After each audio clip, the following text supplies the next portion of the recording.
చెట్టుకోవాలి గుట్టకోవాలైన రైతాంగం ఇప్పుడిప్పుడే మొక్కలు తెల్లబడుతున్నాయి. అప్పులు కట్టుకుంటున్నాం.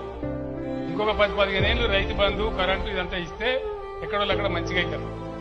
మేము కోరుకున్న బంగారు తెలంగాణ అంటే ఏదో ముక్కన్న ఆకాశంలో ఉండదు. రైతు తన సొంత పెట్టుబడితోని వ్యవసాయం చేస్తున్న రోజే బంగారు తెలంగాణ. మేము కలగనేది అదే. చాలా మంది కాంగ్రెస్ మిత్రులకు తెలియదు నేనేదో పదవి కోసం కొట్లాడుతున్నా అనుకుంటున్నాను. వాళ్ళు పిచ్చోళ్ళు, మూర్ఖులు. నేను కొట్లాడేది తెలంగాణ తెచ్చినాం.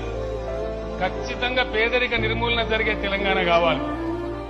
ఖచ్చితంగా 100% లిటరసీ అంటే అక్షరాస్యత ఉన్న రాష్ట్రం కావాలి. ఈ రాష్ట్రం నుంచి పేదరికం పారుదల దాకా పనిచేయాలన్న ఉద్దేశంతో మేము ఫైట్ చేస్తా ఉన్నాం.